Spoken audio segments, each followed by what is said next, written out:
안녕하십니까 시청자 여러분.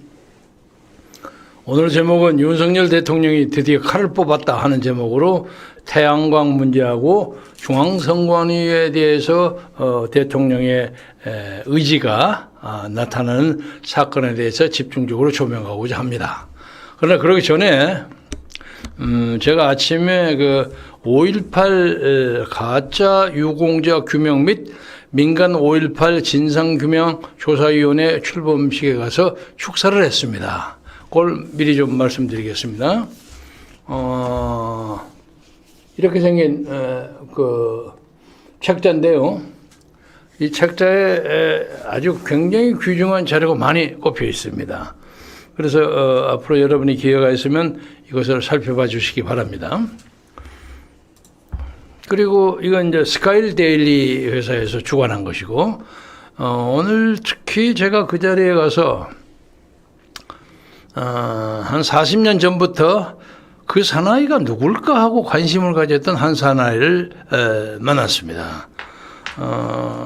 1980년 제가 뉴욕에서 독립신문을 만들고 있을 때 광주 사태를 집중적으로 보도를 했어요. 한 6주 동안 내리 그냥 연일 탑뉴스를 보고를 했고, 아마 거기에 그 내용뿐만 아니라 사진이 국내에 있는 국민 여러분들은 보지 못했던 여러 가지 그 AFP나 UPI나 뭐 AP통신에서 나오는 아주 생생한 사진을 많이 공개를 했습니다. 돌아와서 보니까 사람들이 제가 본 사진에 못 본 사람들이 상당히 많더라고요. 그런데 그때 제게 그 뇌리에 박혔던 것은, 광주하면 제 고향에 가까이 있는 큰 도읍인데, 그 사건에서 유난하게 그 눈에 띄는 사람이 윤상원과 박남선 두 젊은이였어요. 윤상원은 장렬하게 최후를 마쳤죠. 그리고 박남선은 당시에 뭐 시민군 상황실장인가 뭔가 했는데, 이거 뭐 이리 뛰고 저리고 아주 굉장한 사나이야. 그래서 저는 광주 사태하면, 광주 민주화 운동하면 지금도 광주의 두 영웅은 윤상원이하고 박남선이라고 생각하고 있습니다. 돌아와서도 뭐 여러 가지 기회가 마땅찮아서 관계자를 못 만났는데, 오늘 그야말로 43년 만에 오늘 아침에 일어난 이 발족질 회의에서 박남선을 만났어요. 그런데 저는 박남선이 누군지도 잘 모르고 앉아있는 어떤 두툼하게 생긴 사나이가 와서 선배님 제가 박남선입니다 하고 인사를 하더라고요. 그래서 우리 같이 앉아서 사진을 찍었습니다. 여러분에게 사진을 공개하겠습니다.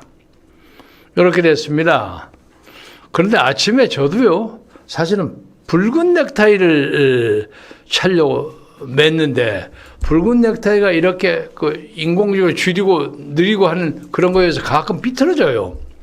저 이충근 박사가 저한테 준 건데 이게 잘 안 맞더라고요. 그래서 이거 간두자고 그냥 하늘색 좀 짙은 하늘색을 차고 왔는데, 만약에 그걸 차고 왔더라면 우리 박남선이하고 꽃 같은 넥타이를 찰 뻔했습니다. 그 당신 나이가 얼마야? 하니까 몇 년생이라고 하더군요. 저하고 띠동갑입니다. 12살 차이인데, 저도 나이가 많이 늙어 보이지만은 우리 박남선 군은 그 나이에 비해서 오랜 풍상을 겪었음인지 생각보다 나이보다 더 나이가 들어 보여요. 근데 우리는 뭐 그동안 대화도 많이 안 했습니다만은, 고향의 선후배로서 5.18 광주 민주화 운동에 대한 그 어떤 공감, 이런 것으로 손을 꼭 잡고 사진 한번 찍었습니다. 이거 박남선이가 만든 5월이 그날이라는 책입니다. 이거 아마 지금도 시중에 있을 겁니다. 한번 제가 대충 읽어봤는데 굉장해요. 한번 읽어보시기 바랍니다. 그리고 이제 윤석열 대통령 쪽으로 가겠습니다. 사실은 어제 제가 방송을 했는데 그것이 월요일에 하지 못했던 것으로 미안해서 화요일에 했는데, 사실은 오늘은 좀 쉴까 했습니다. 왜냐하면 내용이 뭐 비슷비슷한 내용 또 하면 뭐하나 하고 쉬려고 했는데, 마침 윤석열 대통령이 특별하게 중요한 것은 성관이 사무총장을 임명했어요. 그런데 이 사람이 64살로 김용빈이라는 윤석열 대통령하고 대학 동기동창이라 그러군요. 그게 30년 동안 판사 노릇을 했고 서울법대 동기 79학번이고 개인적으로 윤석열의 아주 절친한 친구이기 때문에 이 중요한 자리에 임명을 했겠죠. 그래서 우선 기사를 한번 동아일보 기사를 좀 보여주겠습니다. 선관위는 중앙선거관리위원회는 18일 신임 사무총장 후보로 김용빈 사법연수원장을 내정했다고 밝혔다. 김 원장이 사무총장에 임명되면 35년 만에 선관위의 외부 출신이 사무총장을 맡게 된다. 그게 선관위 안에 있는 소위 그들 간의 어떤 독점적인 카르텔, 이것이 깨진다는 뜻입니다. 선관위는 이날 신임 사무총장 후보에 대한 검증 절차가 마무리됐다며 25일 전체위원회에서 김 원장을 신임 사무총장으로 임명 의결할 예정이라고 합니다. 근데 이제 이 위원회는 뭐 대통령이 3명 임명하고 대법원장이 임명하고 국회에서 임명하는 이제 그 전체위원회가 있습니다. 그리고 김용빈은 경기도 포천 출신이에요. 그래서 지역적인 편차가 있다는 비판은 안 받게 되는 것 같아서 다행입니다. 그동안 40년간 판사로 재직했는데 흥미있는 것은 노태학 선관위원장, 지금 말썽에 표적이 되고 있는 선관위원장하고 사법연수원 동기예요. 아마도 노태학은 제가 느끼기로는 조만간 교체되리라고 보는데 노태학의 문제점을 같은 사법연수원 동기생인 김용빈이가 냉정하게 처리할 것을 우리가 주목해서 보아야 합니다.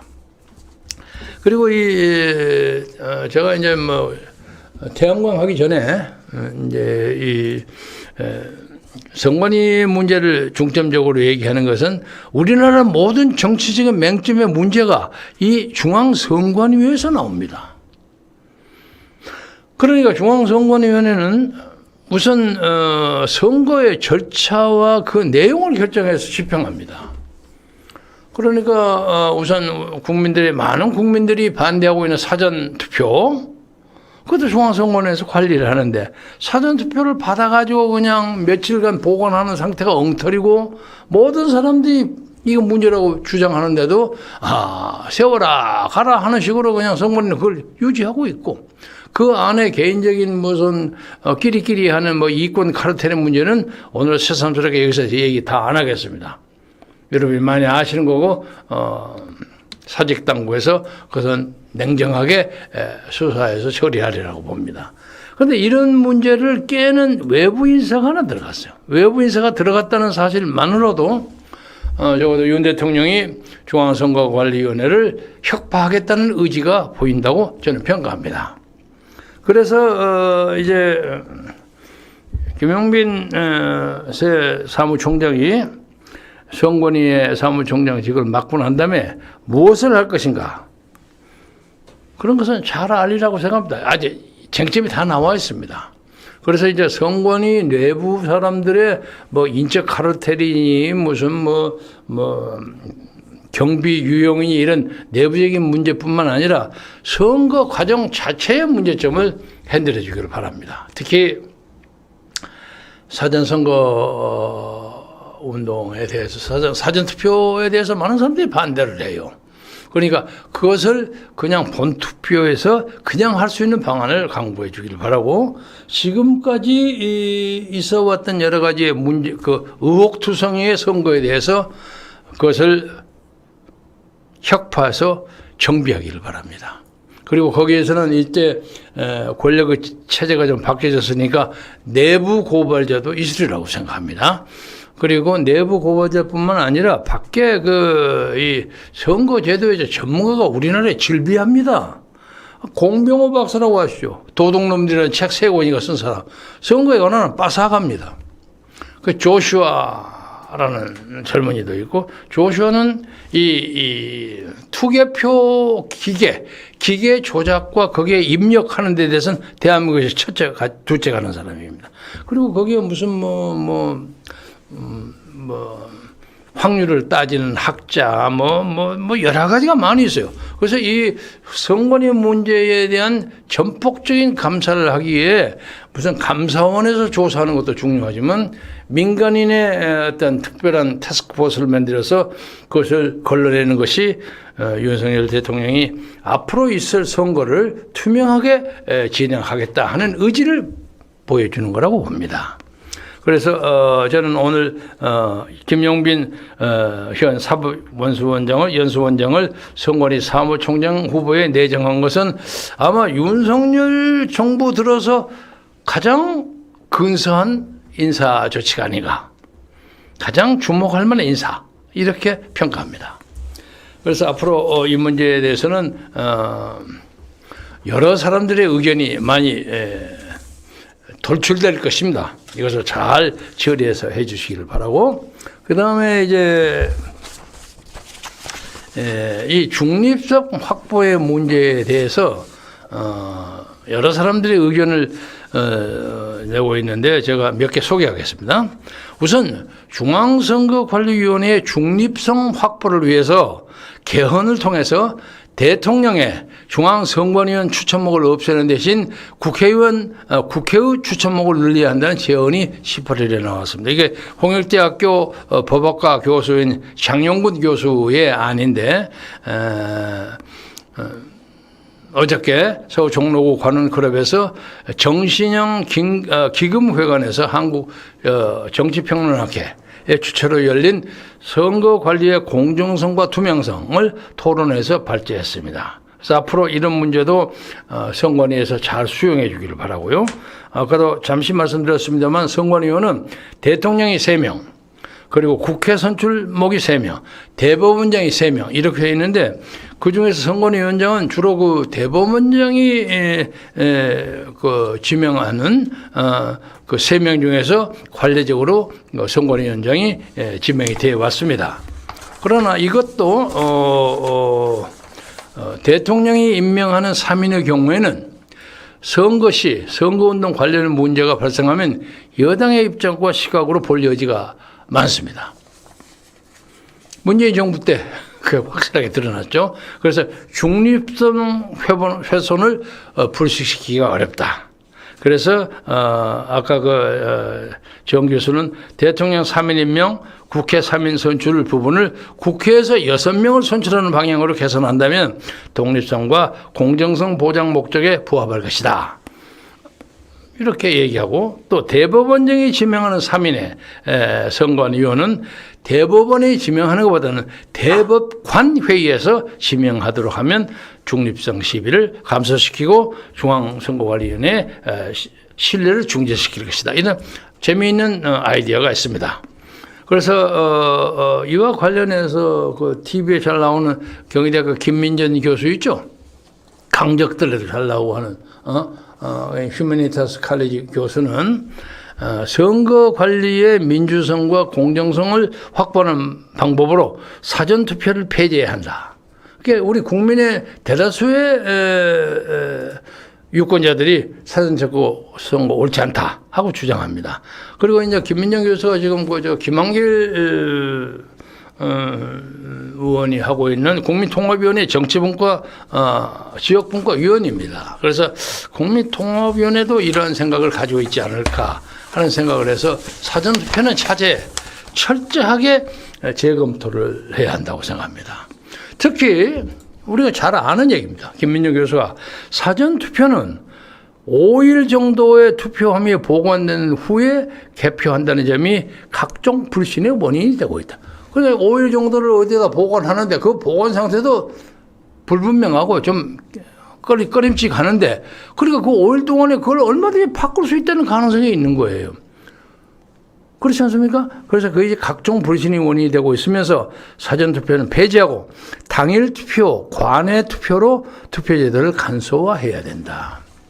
심지어 프랑스 같은 데는요, 이 투표함이 텅 비어 있습니다. 그 투명성으로 딱 집어넣으면 표가 똑 떨어지는 게 보입니다. 그렇게 돼가지고 바로 그 자리에서 깝니다. 그래서 입력을 딱 하는 거예요. 임명하면 그 중앙에서 가서 딱 집계가 돼. 그러니까 거기에 뭐 누가 가짜를 집어넣고 자시고 무슨 배추입 투표가 들어가고 붙어있는 표가 들어가고 할 그런 것이 전혀 없는 거죠. 그러니까 얼마든지 우리가 현재의 체제와 기술을 가지고도 선거 투표의 공정성을 기할 수 있는 방법이 있다. 그리고 관외 투표라는 거 아시죠? 관외 투표는 우편으로 해당 지역으로 보내지 말고 자기가 투표한 지역에서 개표하고 그 결과를 해당 지역에 통지하면 된다는 거죠. 그래서 이 방법은 기술적으로 좀 연구해 볼 대목이 있습니다만 우편 발송을 하지 않는다면 사전 투표를 하지 않아도 된다. 그래서 이런 문제에 대해서 투표의 방법에 특히 문제가 되고 그 다음에 이제 그렇게 들어간 투표가 이렇게 이제 개표를 할 때 검표라는 게 있어요. 예를 들면 이쪽에는 A 후보를 쫙 모았고 이쪽에는 B 후보를 딱 모았단 말이야. 그런데 흔히 사람들이 주장하기는 A 후보 쪽에 만약 그 중앙선거관리위원회 정책 이해관계가 걸려 있다고 한다면 이제 100장이나 200장을 가지고 이걸 따르르하게 이제 검표를 하는데 그 사이에 저쪽에 B 후보 것을 하나씩 살짝 집어넣는다는 거죠. 그러니까 3장마다 하나씩 넣는다. 4장마다 하나씩 넣는다. 그래서 그러니까 A 후보 표가 사실은 100장이어야 하는데 그중에 90장만 A 후보고 이쪽에 B 후보가 이쪽으로 들어갔다는 거예요. 근데 그걸 다시 확인해 보지 않는다는 거죠. 이런 문제를 철저하게 검증하는 기술을 민간 전문가들은 다 알고 있습니다. 이런 문제에 대해서 이번에 김용빈 사무총장이 중앙선거관리위원회의 그 방법, 그리고 이거 특히 포스트 오디트라고 합니다. 사후 감사 이런 문제에 대해서 철저하고 혁신적인 방법 하는 것이 아마 우리나라 민주주의, 특히 우리나라 민주주의의 발전을 위해서 가장 중요한 초미의 관심사가 아닌가 그렇게 생각합니다. 그래서 이 문제에 대해서 윤석열 대통령이 자기의 아주 신뢰하는 측근을 통해서 네가 책임지고 확실하게 중앙선거관리위원회를 장악하고 혁파하라 하는 그런 미션을 내리는 것 같아서 마음 든든합니다. 앞으로 우리가 기대하는 마음으로 이것을 지켜보겠습니다. 그다음에 이제 태양광 문제를 가지고 얘기하겠는데 지금 태양광 문제가 이번에 비가 많이 쏟아져 가지고 더 사고를 많이 만들었습니다. 그래서 이 17일 장영진 산업통상자원부의 제1차관 주재로 안전점검 회의가 벌리고 했는데 지금 특히 노후 공장과 건설 현장 예전에 침수 피해를 봤던 산업단지 예를 들면 서울, 군산, 포항 등지를 대상으로 점검을 많이 했습니다. 그런데 문제는 태양광 발전 시스템을 문재인 정부에서 너무 지나치게 과도하게 만들었던데 문제가 있습니다. 특히 충북 괴산댐 현장을 산업부 장관, 산자부 장관이 이걸 갔는데 지난 15일 오전 5시 17분 발령한 원유위기 경보는 괴산댐의 수위가 안정을 찾으면서 16일 오전 9시 42분에 해제가 됐습니다. 그렇지만 한국 수력, 원자력 등 관련 기관은 아직도 비상체제를 유지하고 있습니다. 1957년 지어진 괴산댐에 원유 현상이 나타난 것은 1980년 7월 22일에 이어 역대 두 번째입니다. 그러니까 7,900여 명의 임금 주민이 대피한 상태입니다. 또 이와 관련해서 전국에서 분포한 그 태양광 설비도 요주의 대상입니다. 산에 지어진 소위 산지 태양광 이게 문제입니다. 산을 깎아가지고 거기다가 나무를 빼고 거기다 태양광을 깐단 말이에요. 저도 시골에 6,300평의 선산이 있는데 선산에 부모를 모시는 거야 그 뭐라고 할까 한 200~300평이면 충분해요 사실은. 넓게 해서 한 400~500평이면 충분한데 나머지는 전부 숲으로 꽉 차 있어요. 남향으로 돼 있고 그래서 관계당국이 거기 좀 파가지고 태양광 발전소 세우면 일정한 수익이 보장된다 하겠느냐. 그래서 제가 이 둘러보고 그만두겠다고 그랬어요. 왜냐하면 살림을 다 파는 것이 이게 문제가 있고 이거 나중에 허물로 내리면 이거 누구한테 책임을 맡깁니까? 그래서 많은 우리나라 국민들이 태양광 발전하는 사람들의 설득에 속아서 푼전에 돈 몇 푼을 받으려고 살림을 그냥 맘대로 허물어 가지고 거기다가 막 태양광을 까는 거 이런 것 때문에 이번에 홍수가 더 많아진 것이 아니냐. 그래서 이 평지에다가 태양광을 세우거나 아니면 뭐 호수나 바닷가에 세우는 건 문제가 달라요. 산을 깎아서 세우는 것은 정말로 조심해야 합니다.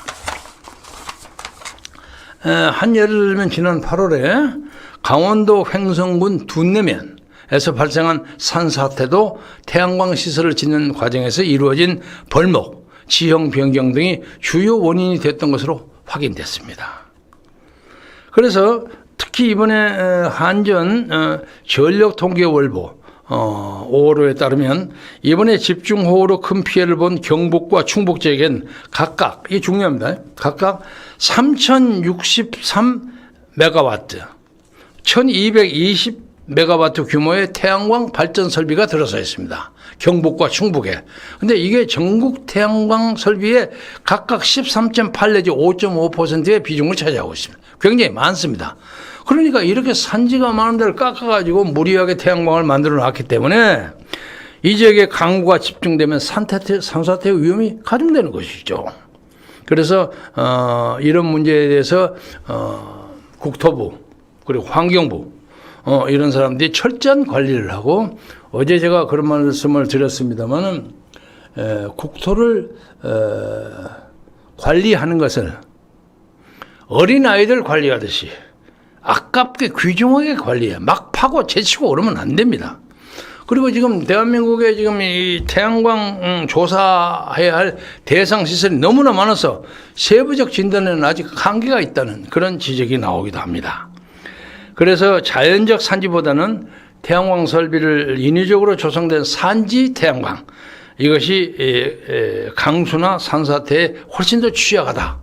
그래서 앞으로 이 문제에 대해서는 태양광을 이왕 만들어진 것을 뭐 때려 부술 수는 없는 것이지만 그 문제에 대해서 절대로 정부가 산지의 태양광을 다시 짓는 것은 철저하게 관리하고 완전히 하지 말라는 얘기는 아닙니다만 뭐 가급적 안 시키고 그런 그리고 또 그런 현재 있는 것에도 배수로를 철저하게 잘 만들어야 합니다. 물이 흐르면 물을 어떻게 돌려서 토사가 일어나지 않게 빼는 이런 문제에 대해서 전문가들의 도움을 받아야 한다.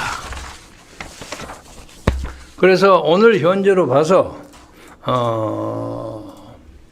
대통령이 중앙선거관리위원회 문제와 태양광 문제에 대해서 적극적인 정책을 표현한 걸 보고 대단하게 생각합니다. 근데 그 사이에서 제가 한마디 슬쩍 언급하고 가고 싶은 것은 우리 조사부에서 만들어진 자료에 가면 2023년 7월 11일입니다. 그러니까 며칠 전입니다. 한 일주일 전인데 웬일로 조선일보가 긴 기사를 마련했어요. 짜장면만 사줘도 고발하는 성관이 직원 128명 금품 받거나 공짜에 길게 썼어요. 그런데 지금까지 이 조선일보는 4.15 총선 뭐 이런 문제에 대해서 한 번도 이 선거가 부정선거라는 말을 주장해 본 적이 없습니다. 뭐 보도는 하지만은 문제가 좀 있다는 식으로 하지만 부정선거라는 얘기를 해본 적이 없어요.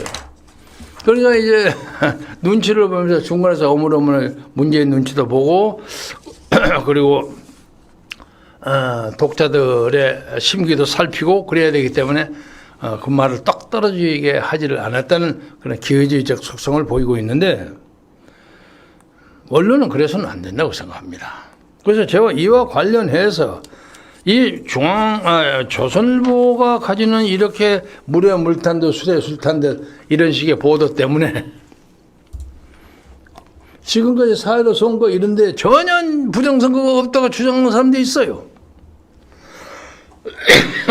뭐 여기 좀 중앙선거위원 직원들이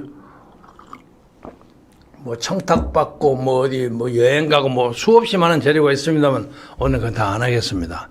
제가 말씀드리고 싶은 것은 우리나라에 부정선거가 전혀 없었다고 주장하는 사람이 있잖아요. 정아무개, 조아무개, 변아무개, 정저변. 이 세 사람이 지금이라도 주변의 상황을 잘 살펴보고 저 부정선거 어디 있냐고 시침이 딱 단 사람 자기의 입장을 교정하기를 바랍니다. 그리고 나름대로 상당히 영향력이 있는 사람들이 이 사람들이 부정선거 없다고 주장하니까 부정선거를 주장하는 사람들이 체면이 말이 아니겠네요. 저것들 괜히 시비 건다 이런단 말이야. 그래서 물론 본인 그 세 사람들도 그런 얘기를 주장하고 내심 좀 후회했을지도 모릅니다. 왜냐하면 공신력이 많이 떨어졌으니까. 아, 부정선거 어디 있습니까? 뭐 증거를 대서 이런 식으로. 그러나 대한민국 국민들이 대부분이 알고 있습니다. 그래서 이번에 선관위의 그 혁파 이 문제로 이 나라에 전혀 엉뚱하게 말도 아닌 소리를 해갖고 떠들어서 그 국론을 혼동시키는 그 입 벌린 소리를 하는 사람들의 입을 좀 막아버리는 그런 조치를 윤석열 정부가 해내기를 기대합니다. 오늘은 어제까지 얘기했던 장마의 얘기라든가 뭐 그런 얘기를 떠나서 그리고 5.18 문제에 대해서도 제가 아주 축선을 했습니다만 또 5.18 문제를 가지고 참 굉장히 그 유튜브가 뭐 한 100여 대가 그 소드월이라고 생각했는데 거의 안 왔어요. 몇 개밖에 안 왔어요. 왜? 5.18을 잘못하면 그 유튜브가 폭파당한다는 거야, 보도. 그러고 보니까 지난번에도 제가 5.18 문제를 좀 얘기를 했는데 2주일 동안 방송 중지를 당했습니다. 그런데 똑같은 비슷한 얘기를 하는 성아무개 TV는 전혀 지정을 발정하고 계속 돌아갔어요. 그래서 그냥 물었어요. 아니, 그쪽은 우리하고 거의 비슷한 얘기. 그건 뭐 거의 99% 같은 거랬는데 왜 우리는 2개월 중단을 받고 그쪽은 아무렇지도 않느냐 하고 물었더니 답변을 안 해요. 근데 그 사정에 정통한 어떤 사람이 그거 모르십니까? 걔들은 그 프로 윤석열을 하기 때문에 정부에서 봐주는 겁니다. 이러더라고요. 그러니까 구글이라는 이름을 가지고 어떤 보도의 공정성과 뭐 공익성을 따진다는 것에도 정부의 입김이 들어가고 있다. 이것을 확인할 수가 있었습니다. 그래서 앞으로 이런 문제에 대해서 좀 용기를 내시기를 바라고 아까 그 테이프가 준비되어 있죠? 제가 그 축사를 하고 나왔는데 그 앞에서 뭐 지흥원인가 세미나 발표한다고 해서 아까 그 얘기하는 우리 박남선 군 동지가 있고 뭐 여러 사람이 앉아 있었는데 갑자기 어떤 아주머니가 나와가지고 막 와글 난리를 해요. 근데 저게 뭔가 하고 봤더니 자세히는 못 들었습니다만 외상값을 내라는 뭐 그런 식이에요.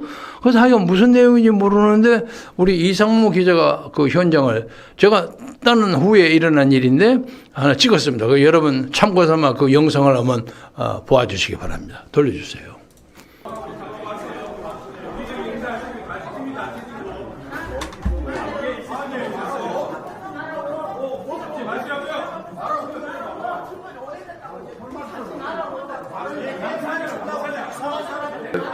왼쪽에 박남선 씨고 그 앞에서 외상 달라고 얘기한 것을 보이는 어떤 아주머니. 그러니까 박남선을 좀 망신주기 위한 작업이 아닌가 그런 느낌이 듭니다. 박남선은 여러분이 잘 아시다시피 광주 사태 주역이고 광주 5.18의 영웅의 한 사람으로 군사고등법원에서 사형 선고를 받아서 3년 동안 옥고를 치는 사람입니다. 그리고 그는 광주 5.18 민주화운동을 확신하면서도 가짜 군대적인 떼버려야만 광주의 진정한 정신이 빛날 수 있다고 생각하는 사람이기 때문에 현재 기득권을 가지고 있는 사람들로부터는 약간 좀 눈에 거슬리는 그런 행동을 보이는 것으로 보입니다. 그러나 저는 박남선의 양심과 정의와 진실을 신뢰합니다. 그래서 지금 아주 자유스러운 상태에서 그냥 행동을 못하고 이쪽에 왼쪽에 무슨 가방 메고 있는 사람은 여자분은 무슨 유튜브 하시는 분이고 그래서 그러나 다행히 폭력 사태는 벌어지지 않아서 다행입니다. 한 10여 명의 사람들이 들어오신 거고 저 밖에 뒤에는 그냥 방청하려고 왔던 청중들이 앉아 있고요.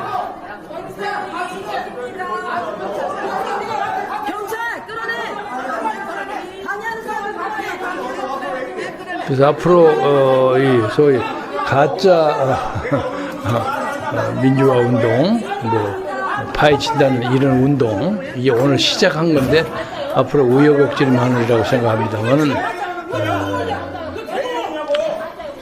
광주 현지에서 현재의 그 기득권을 가지고 있는 분들도 광주 민주화를 더 깨끗하고 좋게 만들기 위한 노력에 일환을 생각하시고 협조를 해주시고 하면 훨씬 더 좋은 역사, 더 좋은 한국사를 만드는데 우리가 기여할 수 있다. 그런 생각이 절실합니다. 지금 제가 박남선입니다. 잘못하면은 나한테 항의를 하라고. 잘못하면 자기한테 항의하라고 얘기해요. 진실을 밝히러 왔어 5.18에. 무슨 진실입니까? 진실 밝힐 때 뭐래? 아이가 한번 보세요. 뭐라고?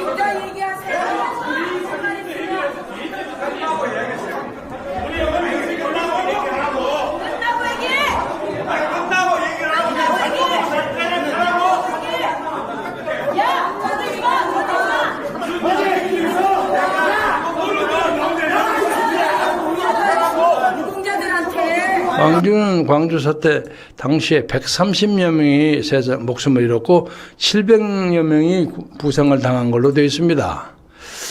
그런데 자꾸 늘어나가지고 현재는 뭐 5,769명인가가 되어 있는 걸로 되어 있고 오늘 이 자료를 보니까 2017년인가요?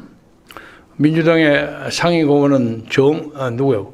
권노갑 전 의원도 나 광주 민주화 운동 해달라고 해서 또 그 민주화 유공자가 됐다는 기록을 발견해서 저도 꽤 충격을 받았습니다. 그래서 아니 왜 광주하고 특별히 광주가 없는데 그러느냐 내가 5.18 묘지에 묻히고 싶어서 내가 신청했습니다 하고 상당히 솔직한 고백을 했더라고요.